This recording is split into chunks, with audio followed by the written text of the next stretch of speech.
Welcome back to the Modern Day Way podcast. Today we are going to talk about the deal beyond the deal and why relationships matter and why that always comes first before the deal does. Because not only is it going to affect your business, it's going to keep your reputation where you need it to be. And Absolutely. it's important. And so Rich has got a really good story he's going to kind of elaborate on a little bit and kind of walk us through why the deal beyond the deal really matters in a real life circumstance. Absolutely. So we see a lot of times that deals are made based on heart decisions as much as they are on numbers, right? I mean, you have examples where you're going to buy a house and you have, especially a young couple or young family that go in and they write the letter about who they are and what they're doing and why they're moving into this home. And somebody might take that offer, even if it's a lesser offer, just because they're really excited about bringing new life to their area, their community, if they're moving down the street or elsewhere, right? And that plays out not just in those situations, but it also plays out in some really big commercial deals, right? So we actually had a job interview for a project. And as we were doing this interview, we talked about the numbers, we talked about all the tangibles, and we go through, and the person doing the interview, conducting everything, actually comes back and says, well, this other group has a little bit more experience in this area and real retail has done some more work, and we're leaning that direction. And we were talking about how they wanted to split up the deal based on experience. And so we're going through this process and discussing how we can kind of break out our portion. And they made it essentially a really small portion of the project, and to the point where we were kind of saying, I don't know if we're interested in this because it's too small of a bite to take for the liability, but we're open to having a conversation. And the reason that's so important is as we're having the conversation, some things come up just naturally and fluidly throughout that discussion, that they start talking about what they're doing with their units and how they're operating them. And as we mentioned, oh yeah, we agree, and this is what we do on our units. And everybody pauses and they say, what do you mean? And we talked about some of our properties and some of our property management history. And because the deal was about construction and architecture, they were shocked because they didn't realize we'd been in their shoes, right? They didn't realize we were also developers. And as we have that conversation, it completely changed the tone of the meeting. They backed everything up and said, we love that you have been in this spot and that we trust a lot more that you're going to be looking for the same things we're looking for. And they said, we actually have an additional two pieces that instead of giving it to this other group, just because they've done more on that side in construction, we want you to spearhead this larger group, this larger portion of the project now, because we have more faith that you're looking out for things the same way we look out for things. And that's something that has nothing to do with resume, has nothing to do with the pitch deck and how we approached the deal. It completely comes down to trust in a relationship that makes them feel a lot more comfortable that we're also going to hold their values in place, right? Absolutely. I mean, it's one thing to be able to perform at your job. Now, it's one thing to be able to perform at your job and actually have stood in the shoes of the individual who you're performing for and know what they're going through Yeah, and be able to look at it from a 1,000 foot view, just like you've looked at your projects, but then you're analyzing it for them and you're 2 steps ahead of their project the entire time just because you're not looking at it from your own individual perspective. You're looking at it from a perspective that they're going to respect because you've had the shoes that they're in and you're going to fill those in both sides of the table. absolutely. And we use the term a lot, get creative, right? So we'll have conversations with people, and we do a decent amount of real estate deals, right? We've been on the developer side, we've been on the construction side, we've been on the design side, and we actually have a deal right now that we were talking about. And we had a deal on the table that was agreed to. There was kind of a caveat about appraisal that we approached. We went to them and said, we want to make sure this is your plan. Everybody was on the same, level on that. And we moved forward with that plan, got the appraisal. Well, a weather event happened in St. Louis, right? That had a huge impact on how they valued all of their buildings, let alone the one we were talking about specifically. And they came back to us and they said, this actually makes us really nervous because we need more units for our population than we currently have. And we're giving up a building. And our intention was already to provide those units. And so we were able to go back and say, well, if your goals are to create more units for your population and you don't have the time to do this project, and that's what's creating your uncertainty and your pullback on where we were before, why don't we just agree that you get an exclusive deal so we provide the units for you? And not only did that become a conversation for this deal, but they said, hey, we actually have a number of other projects that we now need help with because of this weather event. And would you guys be willing to do some more of these deals for us? And so being creative and going beyond the conversation of that particular structure is really pivotal, not only to getting that deal done, but to creating a lot more pipeline going forward. Absolutely. And it's value brought to both sides of the table. How can we be creative? How can we solve problems? And how can we ultimately benefit each other? Yeah. And so many people are only looking to benefit themselves inside of business instead of benefiting the other person on the other side of the table. Now, if you figure out how to benefit both parties, because business in most scenarios should be a win-win. It should. And that's a sales thing, right? If you're in sales and you go in and your mindset is, how do I get this deal closed? How do I make the most money? There are people that are moderately successful doing that. And it's usually some level of high pressure sales. If you go into it and say, how do I create so much value they can't turn this down? How do I create value in a way that I win out of this and so do they? That's how you build relationships and you turn one deal into 10, right? And it kind of takes it back to looking into when I started my businesses and how things have developed. And, even from I'll start at a rehabbing perspective. It's, how do I create a product that is beyond what my competitors are creating in order to make the consumer have that much more value? Yeah. And does it make it, more expensive? Yeah, a lot of the times it does. Now, do we make sure that things are done the right way? Yes, we do. And then inside of a real estate sales perspective, when you're building your company, be value driven. Yeah. If you're value driven, the business will come. Yep. Because you're focusing on always doing a good job. Now, people talk. We're human beings. We have conversations with each other. We have hearts. We have souls. We want to communicate. We want to connect with each other. And so if you are doing a good job in your business, if you're actively supporting the person on the other side of the table, that's going to get talked about. And you're not even going to have to market much.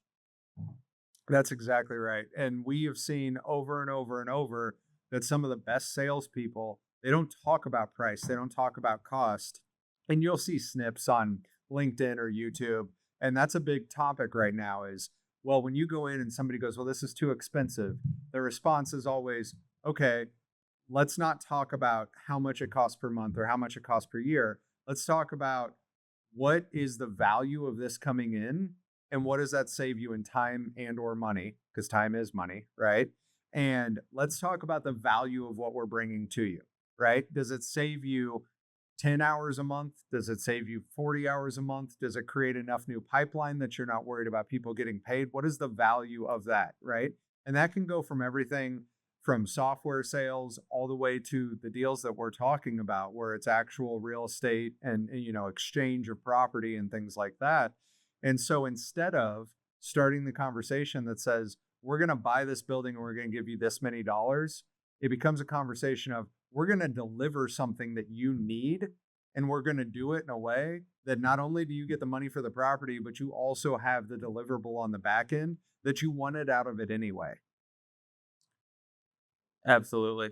And you're fighting for something. But should he be fighting for that thing? Or should he be fighting to ultimately build, relationship and success? And it goes hand in hand.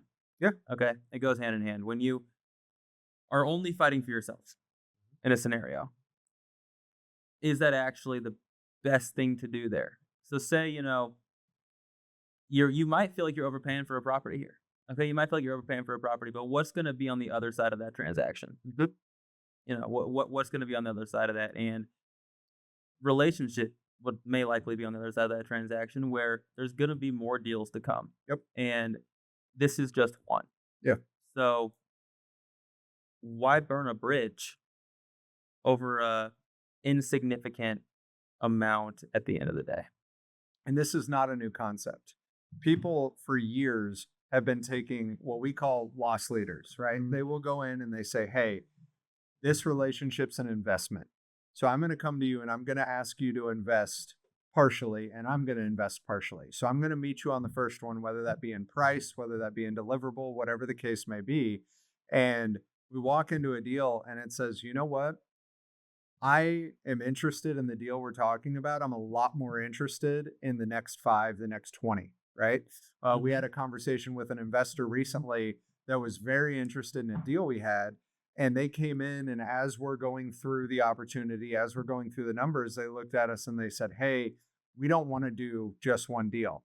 And at the moment, when they said it that way, I went, oh man, we're not going to do this. They're looking for institutional level investment. They're wanting to put, much larger sums of money into multiple projects, something that we don't have teed up for them right now. And it was actually the opposite. They came back and they said, we want to do something where we see this as a positive win-win for both of us. And we want you to find us 10 more. Mm-hmm. And that's what we build our businesses around, right? Mm-hmm. Absolutely. You build your business for the future. Mm-hmm.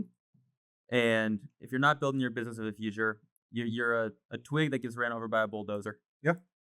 And so you need to ultimately set it in the roots, right? And let it grow.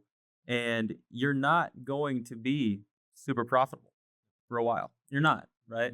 If you're building organically and you're fighting for the long term, you're not going to look at your bank account 2 years after you opened up your company and be like, holy cow, this is why I'm in business, boys. Yeah, this is why I'm in business. No, that's exactly right. And the funny thing is very quickly you end up on both sides of that conversation, right? Mm-hmm. So you go from the initial startup of, okay, I'm having to give a little bit to get a little bit, and you're the one who's going in and saying, okay, I'm creating the dual investment so that we can proceed forward. And it's not very long after that moment that somebody comes to you and they say, okay, I've got this startup. I want to be involved with you guys. And you have the same conversation on the other side. It says, yeah, I'm willing to give you a chance. I need you to meet me here and I'm going to meet you here because I want to build a 10-year relationship with you, right? The same reason when subs give us numbers, we don't push back and go, well, you need to take 3% off of this so that I can put it in my pocket. We meet people in a way that says, if you can do it for this and make money, because I'm not interested in creating a bad, a negative connotation or a bad taste in your mouth.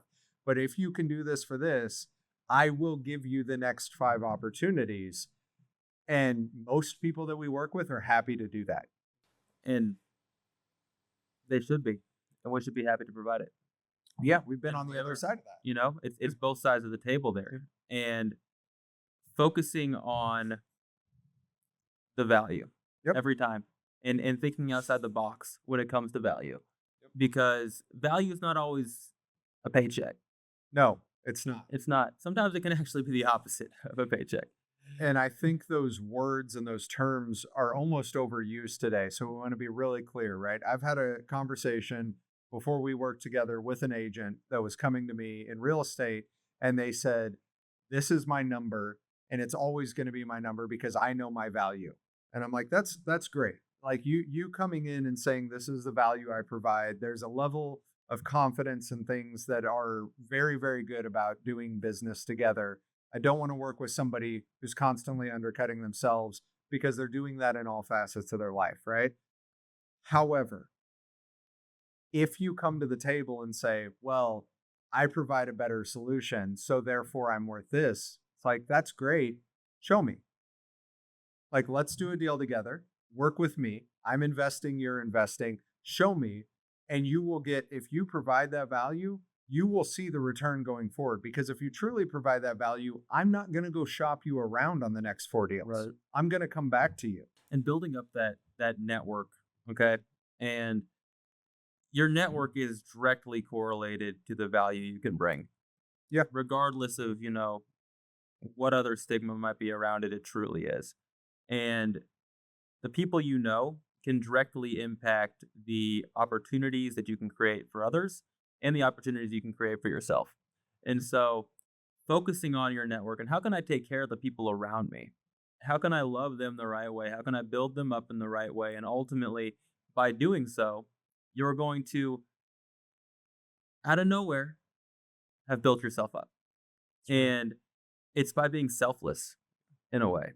And in being selfless, it might kind of suck here and there, right? I mean, it might feel like, oh wow, I really just took that hit. Why'd I do that? Yep. And I'm not telling you to shave off, your entire commission on a deal, or telling you to Absolutely. shave off, all of your value, but focus on the relationship and how can we do more together? How can we support each other? How can we actually make this work for the next decade or 2 decades, opposed to just the next transaction? Yeah. And it's not a one-time situation. We work with people, and subs are a really good example of this. So when we treat our people well and they know what to expect, and we're not fighting them at every turn as we go through projects, we come back to them and we say, hey, this deal is special. Maybe it's for somebody who's lower income and it's like, I need you to sharpen your pencil on this one because I've given you the last 6. I know that, you've had a healthy profit margin on those. I need you to help this person out here with me because it's something that we should do together. And they come in and they say, you know what, you've taken care of me. I'm going to do that because this is the right thing to do. Yeah. Mhm. One of my favorite subs is a relatively large developer in St. Louis, and Mhm. I brought him a transaction or really a development opportunity for a nonprofit in the area. Okay. And he goes, before I ever even said anything, he goes, these are really good people, and we're taking care of them. He gives me the price, and I'm like, you're doing it for what price? Yeah. I mean, we're talking about, what was it, 10,000 square foot or something along those lines of work. Hmm. And for a price that was, I Unheard looked of. at it and I said, how are you doing that? Yeah. And I didn't even have to say anything. That's how you know you're working with good people. Yeah. I mean, I was actually calling him to have that conversation, and he beats me to the chase and goes, these are awesome people. And I'm like, whoa, okay. Yeah. Like, now you've got my business for life, and you had it for life before that from other scenarios, but Yeah. you just put an exclamation point on everything. And those things are so important, not only because it's part of our values to give back and to create situations where we can do things for people that really should have those opportunities, but beyond that, then it's not intentional, but what comes out of it is other people approach us and they say, I've seen how much you've done for the community, or things that you've done to kind of really assist people who should be assisted in the right ways. And they say, that's our values too. We want to work with you. Right. And that's a big part of the culture and the people that we want to build around is people that also have those intentions. They come in and they say, we're a business. We're not going to do things that are going to close our doors. And when we're all successful and we're all doing well, we want to make sure that we're lifting up the community around us, and having people in our corner, in our group that work with us that all have that mindset is key for us to actually having an impact. It's incredibly key, because having an actual impact, looks like a group of people with similar missions and values working together to actually make a change. And unless you're working together, not much of a change is going to happen, because you by yourself, you're a star and there's a galaxy and you're just floating out there by yourself. Now look at the Big Dipper. We've achieved projects through this narrative, right? We've been absolutely. able to do things with buildings that were going to be demolished and bring them back to life in a way that says, hey, guys, this is about creating something that the city was going to lose. And everybody is on board with that conversation, and they all work together to be able to get it done. And your point of being that one piece of that much larger picture, if your profit margin is somewhere in the 20% range as an average business, as an average sub, as a developer, if your profit margin is somewhere in the 20% range, you can only affect your margin before you start to do something that could end up closing your doors. Yeah. But if everybody in the group is willing to say, we're all going to take that 5 to 10% haircut to get this done. We're all going to give a little bit. It's incredible what you can achieve when everybody's working together towards that common goal. Mm-hmm. Absolutely. It's unique. It's unique, but it's how I have observed St. Louis functioning as of late. And It is the fabric of our city. Yeah, You're absolutely it's, right. really it's, good point. it's how I've seen St. Louis functioning as of late. And let's, when I look at it from the investor perspective, in other states and other cities, investors aren't going to pass around deals. No. We walked through 2 deals this week that another investor said, hey, I can't take these down for 4 months, but I know you're going to toss them back to me, at some point when you're in a similar boat. Yep. And do you want these? I'm not making any money on selling them to you, but do you want these? I know you'll knock them out, in the next few months. Yep. And we walked them. We're having conversations about them. We're not sure we love the margins, but there's definitely a conversation to be had there. Yep. And there's a relationship that's being built. Yeah. And Absolutely right. it's so unique. I Yeah. mean, and to see that from a local perspective, it makes me excited because we're working together at the moment to dig us out of a hole that folks didn't think we could dig ourselves out of.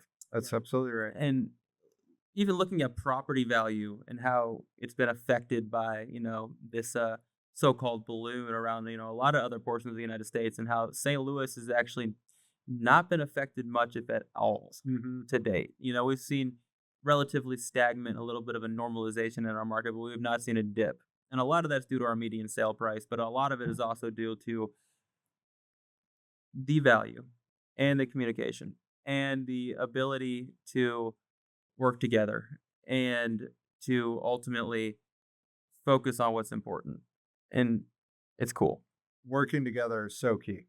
It is. I've had the unbelievable opportunity to work in about 30 states across the U.S. and in some of the larger metro areas, mostly as an architect, but in a few different capacities. And I've had conversations with developers who work in different cities, and a consistent conversation is when you were in California, when you were on the East Coast, when you were in Florida, when you were in these other areas, it is so cutthroat. It is so hold your cards close to your chest. And when we talk to developers and when we talk to people in our industry from St. Louis, they come together in a way that's really uncommon.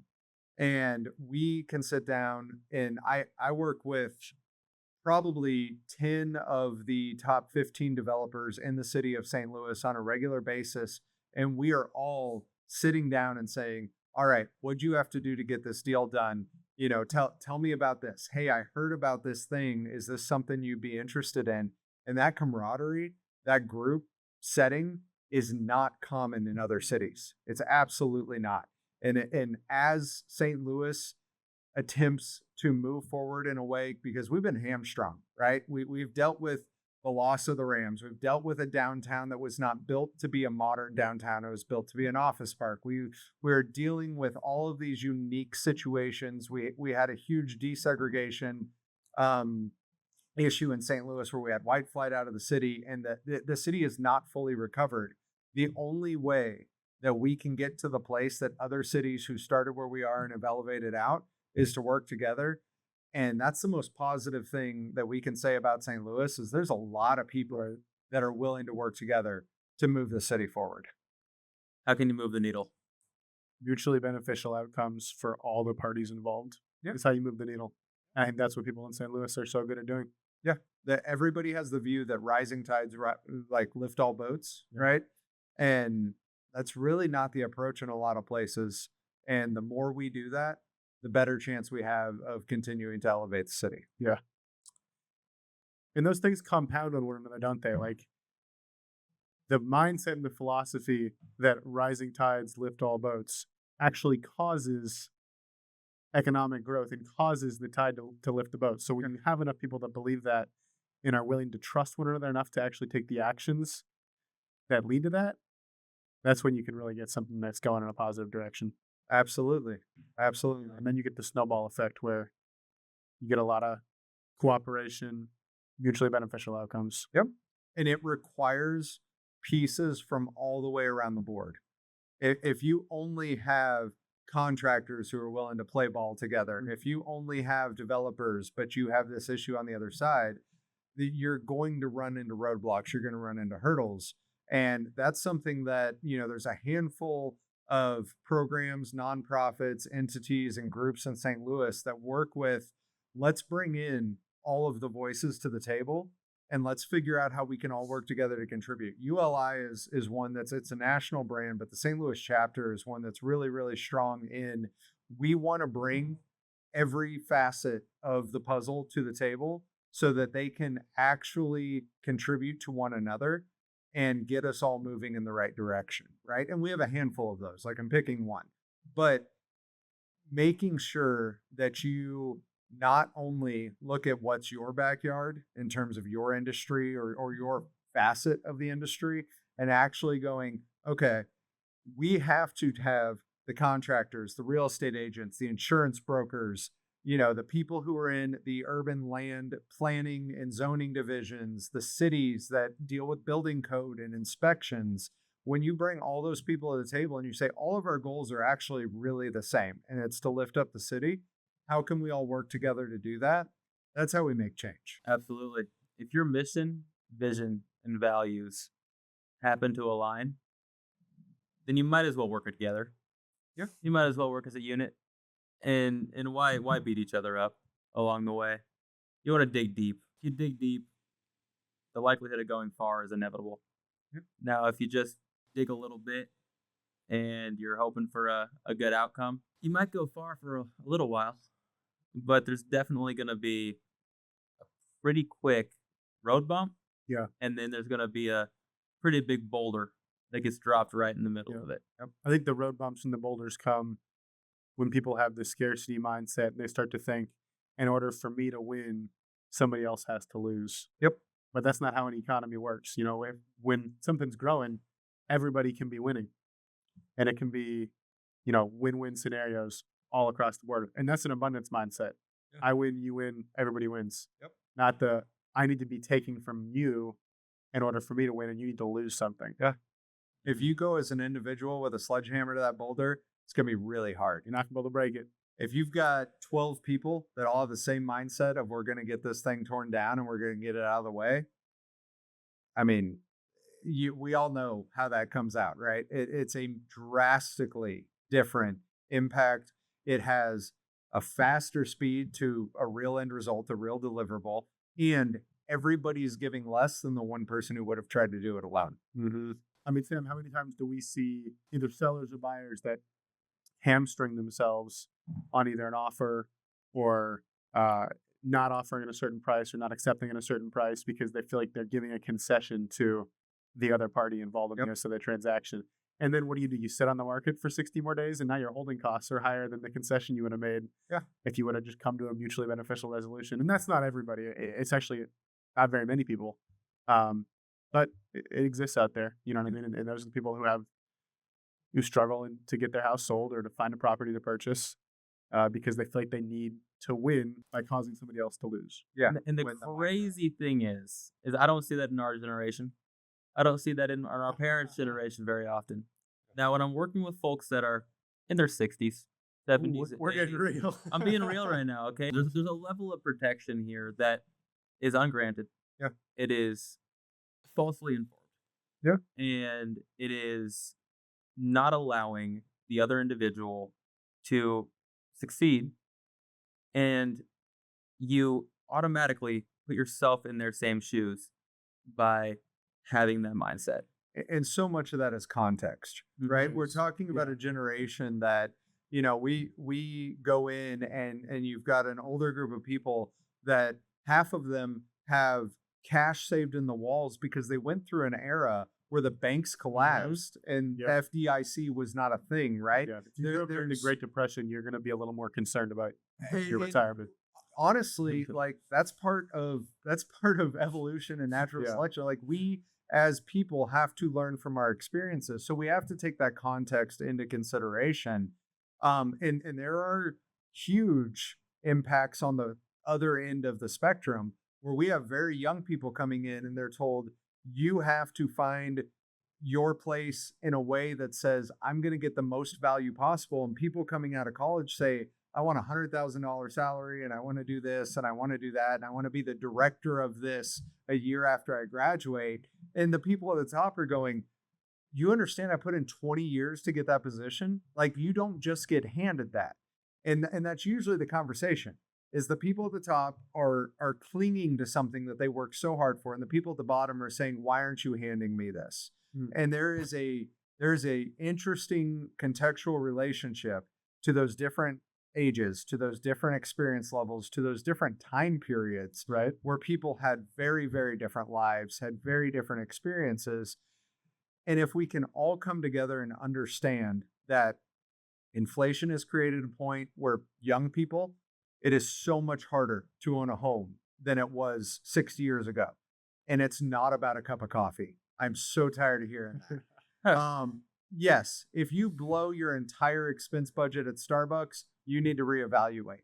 But that $6 coffee does not change the fact that the average home price is 2 to 3x the average income price as it was 50 years ago, as it was 2 generations ago, right? So realizing the context of those situations and understanding that the people who are younger, if they are going to make it the same distance, have to work harder. They do. And it's funny because most of the older generation looks down and says these people don't want to work for anything. The reality is somewhere in the middle, as it usually is.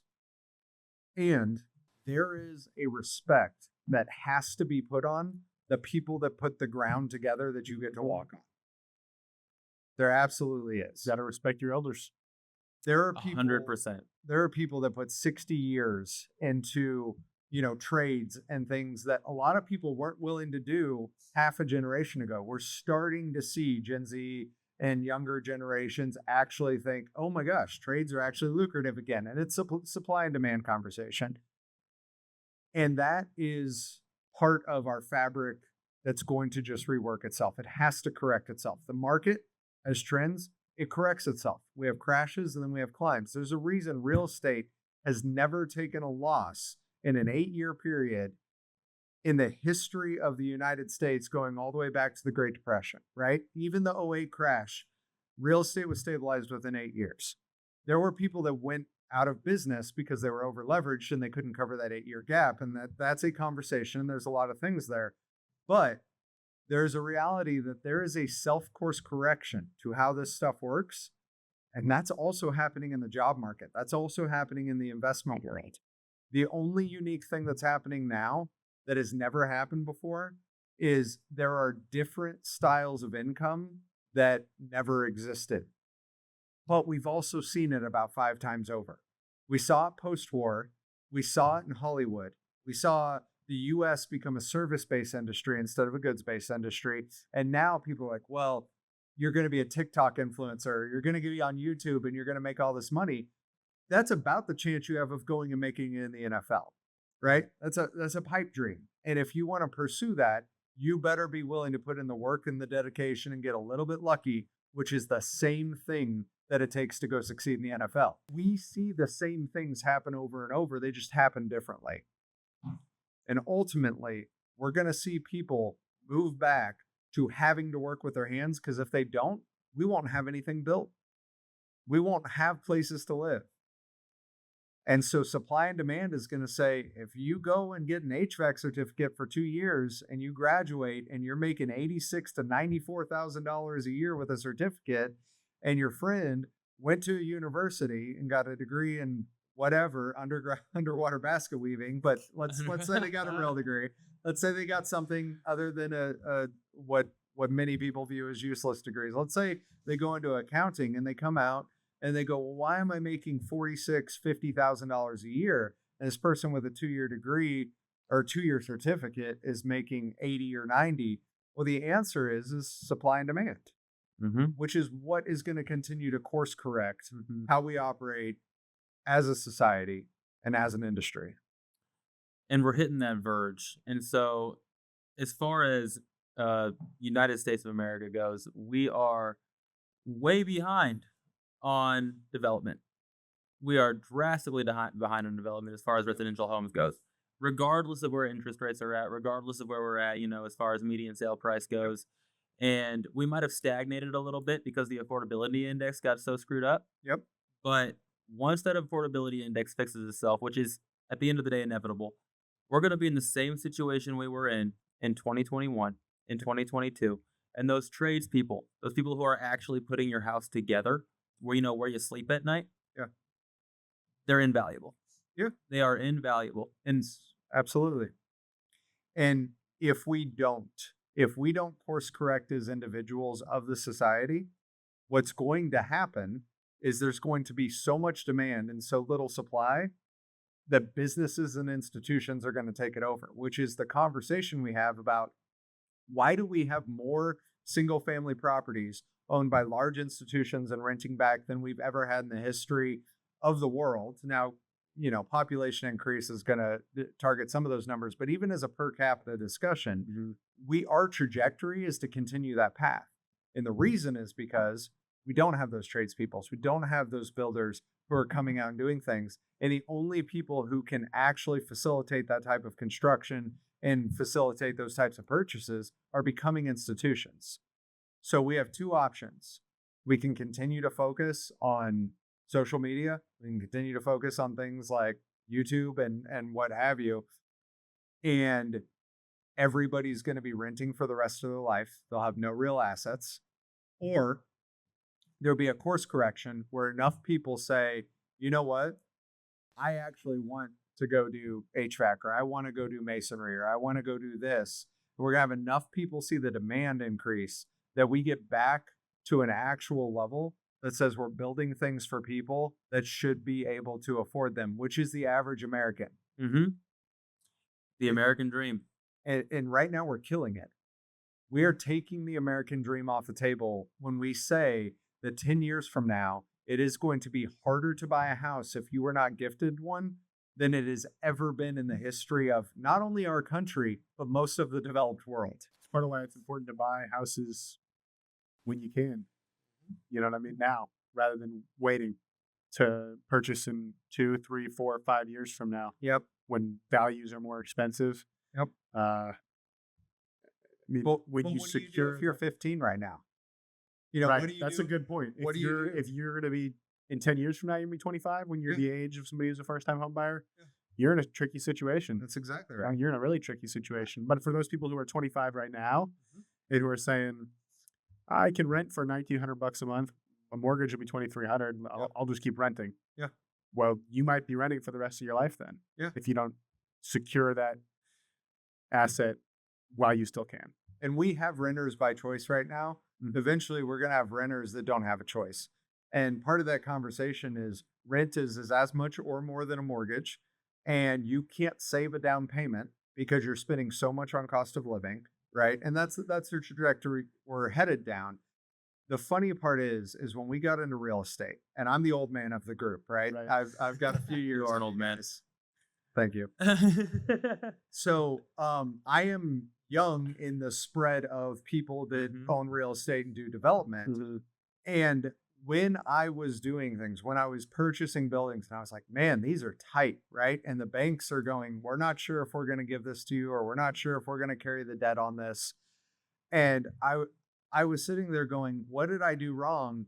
And the response was, well, had you invested 10 years ago, you'd be in a much better situation. And the first time I heard that conversation, I was 25 years old. Had I invested 10 years ago? And I looked at my wife and I said, well, honey, we should have invested while I was in high school. Clearly, we'd be in a much better situation. That's the case always, right? Yeah. It's always better to invest yesterday. However, if we don't do things that allow people to create and to actually move into this industry in the right way, that is going to get exponentially worse. And as a teaser, that is part of our vision. That is part of our mission, right?